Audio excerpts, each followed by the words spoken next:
సానుభూతి కోసమే కేటీఆర్ అరెస్టుపై ఎక్కువగా మాట్లాడుతున్నారన్నారు మంత్రి పొన్నం ప్రభాకర్. కేటీఆర్ అరెస్ట్ అనేది చట్టం ప్రకారమే జరుగుతుందన్నారు. బీఆర్ఎస్ నేతలు రెచ్చగొట్టడంతోనే లగచర్ల ఘటన జరిగిందన్నారు. రాజన్న సిరిసిల్ల జిల్లా వేములవాడ రాజన్నను దర్శనం చేసుకుని కోడెముక్కులు చెల్లించుకున్నారు మంత్రి పొన్నం. ప్రతిపక్షాలు ప్రజాస్వామ్య పద్ధతిలో నిరసన తెలిపాలన్నారు. ఈ నెల 20న వేములవాడ రాజన్నను సీఎం రేవంత్ రెడ్డి దర్శించుకుంటారన్నారు మంత్రి పొన్నం ప్రభాకర్.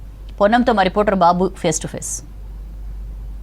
పుణ్యక్షేత్రం వేములవాడ రాజన్నను దర్శించుకున్నారు మంత్రి పొన్నం ప్రభాకర్. గత 2 రోజులుగా సిరిసిల్ల జిల్లాలో పర్యటిస్తున్నారు. రాత్రి ఇక్కడే బస చేసి వాళ్ళ ఉదయాన్నే రామివారిని దర్శించుకున్నారు.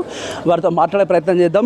ఎట్లా జరుగుతుంది రాష్ట్రంలో కులగణన సర్వేకు సంబంధించి బయట ఎంత దుష్ప్రచారం జరుగుతుందో క్షేత్రస్థాయిలో ఆ విధంగా లేదు. ప్రజల నుంచి స్పందన ఉంది. ఎమ్యూనరేటర్స్ కూడా చాలా సంతోషంగా వాళ్ళ సమాచారం ఇస్తూ ఉన్నారు. కొద్దిగా ముందు ప్రజల దగ్గర దాకా పోకముందు ఏదో బ్యాంక్ అకౌంట్ అడుగుతున్నట్టుగా మొత్తం వారికి సంబంధించిన డాక్యుమెంట్లు అంతా అడుగుతున్నట్టు దుష్ప్రచారం చేసినారు. కానీ క్షేత్రస్థాయికి ఎమ్యూనరేటర్స్ పోయిన తర్వాత అటువంటిది ఏమీ లేకపోవడంతో వాళ్ళంతా సంతోషంగా ఇస్తున్నారు. ఇప్పటి వరకు రాష్ట్రంలో 40% వరకు 35 నుంచి 40% యావరేజ్లో ఈ యొక్క సర్వే జరిగింది.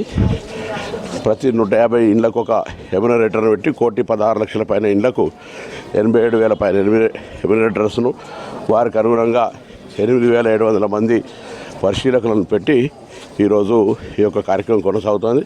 తప్పకుండా ఇది ఒక దేశంలో ఒక దిక్సూచి. దీనివల్ల రాష్ట్రంలో ఉన్నటువంటి అసమానతల్ని ఉన్నటువంటి పరిస్థితులను గుర్తించి ఒక మంచి ప్రణాళిక ద్వారా అందరికీ న్యాయం చేయొచ్చు. దీనిలో ఎవరు కూడా అపోహపడి పథకాలు పోతాయి అనేటువంటి అనుమానం అవసరం లేదు. సమాచారం కూడా గోప్యంగా ఉంటుంది. వచ్చిన ప్రభుత్వ అధికారికి మీ సమాచారం ఏమని ప్రజలందరూ విజ్ఞప్తి చేస్తూ ఉన్నారు. గత కొద్ది రోజులు చూస్తే తెలంగాణలో చాలా పొలిటికల్ హీట్ కనబడుతుంది. ఒకవైపు మీ ప్రతిపక్ష నేత BRS working president KTR arrest చేసుకుంటుండే ఏ కారణం చేత పదే అంటున్నారు అతను అంటే అసహనం తోటి మాట్లాడుతూ ఉన్నారు.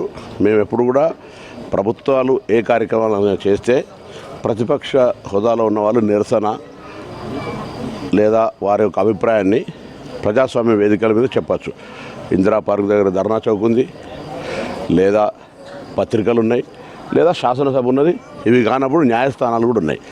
అది కాకుండా అధికారుల మీద దాడి జరిగిన తర్వాత కూడా అవును కొట్టినవాడు మా పార్టీ కార్యకర్తనే అని వాళ్ళని ప్రోత్సహించి అక్కడ మామూలు ప్రజలతోటి ఎవరైతే సామాన్యులు ఉన్నారో వాళ్ళను ఒక రెచ్చగొట్టి సంఘటనకు పాల్పడ్డ తర్వాత గతంలో మీరు చూసిన మల్లన్న సాగర్లో దెబ్బలు తిన్నారు కానీ ఉల్టా కొట్టలే. కొన్ని సంవత్సరం పాటు నిరాదీక్ష చేశారు కానీ రైతులు ఎప్పుడు అధికారులను కొట్టలే. ఇక్కడ వాళ్ళు రెచ్చగొట్టడం వల్ల ఇది జరిగింది. మాకు కూడా వాళ్ళు అరెస్ట్ చేయడం బాధనే. కానీ అధికారులను కొట్టిన తర్వాత చట్టం తన పని తను చేసుకోబోతుంటే ఎవరిని అరెస్ట్ చేయాలి అనేది మాకేం ప్రత్యేకించి లేదు.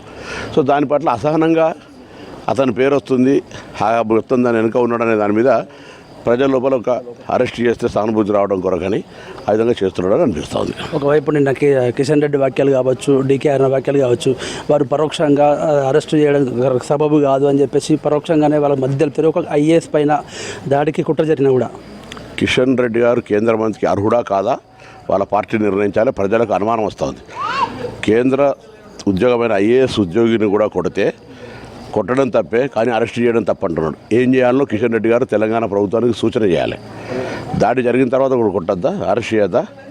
దానికి మేము కిషన్ రెడ్డి గారిని అడుగుతా ఉన్నా, కేంద్ర మంత్రి అర్హత ఉందా లేదా? మీకు ఉంటే మీరు ఈ విధంగా అధికారి మీద దాడి జరిగిన తర్వాత కూడా మీరు ఇటువంటి అరెస్ట్ తప్పు అని చెప్తున్నారంటే ఏమి ఇండికేషన్ ఇస్తున్నారో దయచేసి తెలంగాణ సమాజం గమనించాలి.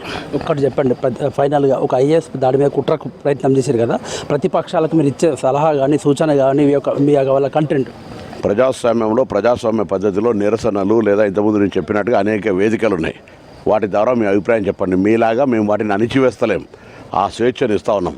కానీ చట్టాన్ని చేతిలో తీసుకొని దడాలకు పాల్పడితే ప్రభుత్వం చూస్తూ ఊరుకోదు. ఒక్క చెప్పండి, ఇప్పుడు సీఎం హోదాలో రేవంత్ రెడ్డి ఇక్కడికి వస్తున్నట్టు తెలిసింది. ఎప్పుడు వస్తున్నారు, ఎట్లా ఉండబోతుంది? 20వ తేదీ వస్తారు వారు.